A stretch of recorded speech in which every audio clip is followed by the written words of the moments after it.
L'invité de Bonjour Marseille, Jean Sanson, bonjour. Bonjour. Et merci d'être avec nous. Vous êtes le président départemental d'SOS Corruption. On va parler de la situation à la Peine-sur-Yvonne. On rappelle ces dernières informations.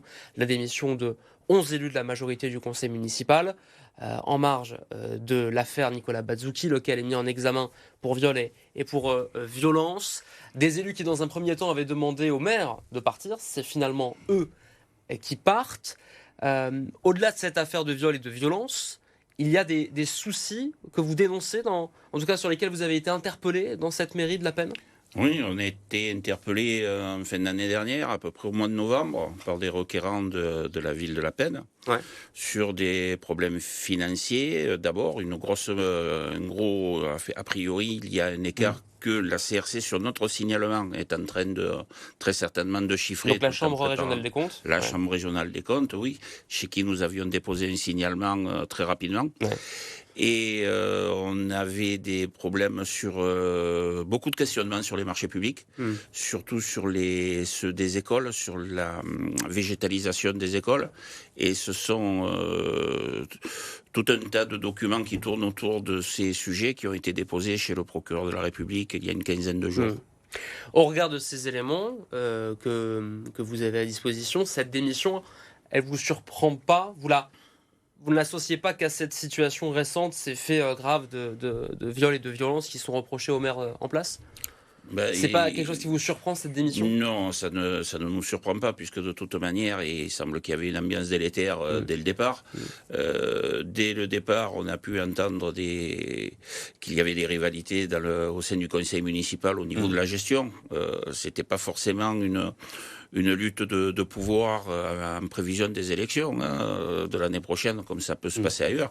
C'était vraiment une ambiance. Bon, nous, quand on a commencé à lancer les premiers appels, Ouais. on a plusieurs personnes qui sont venues nous parler, et on avait aussi bien des relances d'agents, d'anciens agents, pour des problèmes de harcèlement, des problèmes de privatisation de services, donc il fallait se débarrasser des agents, et il y avait une grosse pression psychologique sur eux. L'effet de violence, naturellement, on nous en avait parlé, les personnes n'étant pas venues nous voir directement, on n'avait pas pu intervenir sur le sujet, et on a été très heureux de voir que ça avait pu avancer. Et ça a en même temps précipité, ça ne pouvait que précipiter la mauvaise ambiance et les événements qui arrivent aujourd'hui. Vous évoquiez rapidement d'un mot les municipales. Dans un an, vous ne craignez pas, enfin vous ne craignez, je ne sais pas si vous le craignez, mais que d'ici à l'année prochaine, d'ici à ce scrutin, il y ait davantage de tensions dans les conseils municipaux, pas que la peine. Hier, on avait à votre place une conseillère d'opposition qui est candidate à Aiguière, où là aussi, c'est tendu au niveau de la gestion municipale de la commune et du conseil municipal. D'ici à ces élections municipales, on peut craindre dans le département des accusations, des tensions, des démissions. Ben, on est d'autant plus au courant pour Aiguière, par exemple, que nous avons nous-mêmes déposé plusieurs signalements. Ouais. Que nous en avons d'autres au travail, que nous avions pu lancer plusieurs enquêtes médiatiques. Et il est évident que dans certaines communes où un maire est fragilisé par des problèmes qui ont été dénoncés depuis des années, ou par l'usure du pouvoir, la lutte après ce poste de maire, les luttes vont s'intensifier d'ici l'année prochaine. Mais il n'y a pas un jeu politique qui s'installe derrière ces signalements qui vous sont apportés? Pas de votre part, mais peut-être de la part de certains rapporteurs pour le coup.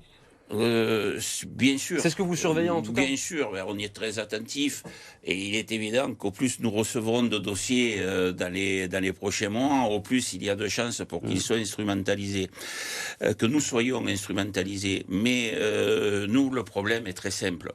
À partir du moment où nous avons un dossier, nous commençons à publier pour avoir des témoignages, et nous recoupons les témoignages.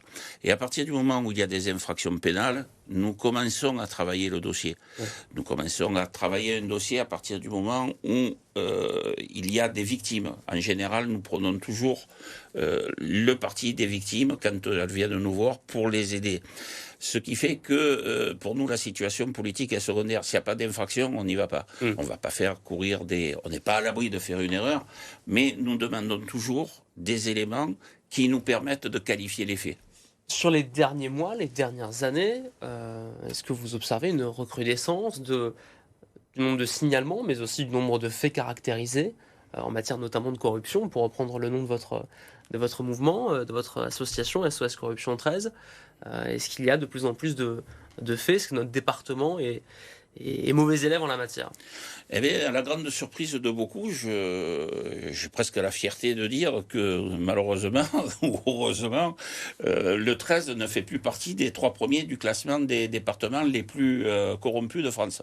Oui, oui, Il ne fait plus partie, vous dites. Donc, il ne fait plus partie. Par définition, il en a fait partie. Le premier, c'est Paris et le Grand Paris, hein, toute la banlieue. Le deuxième, c'est l'Occitanie. Ouais. Le troisième, c'est la Corse. Okay. À mon avis, pour 3 raisons différentes, mais là, il nous faudrait beaucoup plus de temps pour en parler.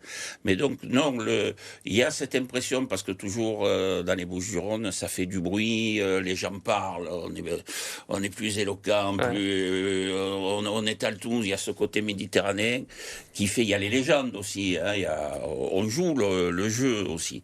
Rapidement, parmi les 3 raisons, pardon de vous interrompre, mais on a un peu le temps, mais parmi les 3 raisons que vous me disiez à l'instant, est-ce que c'est aussi une augmentation des signalements, du travail que font des collectifs tels que les vôtres, de l'intérêt aussi de la justice et des autorités vis-à-vis de ces faits de corruption? Est-ce qu'il y a aussi la fin d'une certaine omerta qui a pu exister par le passé? Sur les Bouches-du-Rhône ? Ouais. Non, on passe à mon avis, c'est uniquement, enfin, c'est principalement une affaire de volume financier. Donc les grands chantiers, Paris, le développement, le Grand Paris, tout ce qu'il peut y avoir autour de Paris, on y concentre le tiers de la population française, je crois. Donc il y a, on va dire qu'il y a le tiers de l'argent qui est investi en France par les collectivités qui se retrouvent là-bas. Donc c'est pas tant qu'on est meilleur, c'est que les autres... C'est qu'il y a moins d'argent ici. C'est que d'accord, ok. Merci beaucoup. Merci Jean Sanson d'avoir été avec nous ce matin. Je rappelle que vous êtes le président d'SOS Corruption dans le département. 13. Vous aimez les blagues ou pas? Ah oui. Bon, hier c'était le poisson d'avril. Je pourrais vous en raconter quelques-unes. Ah ben, volontiers. Le temps d'un jingle, on va accueillir Jocelyn pour Marseille Story.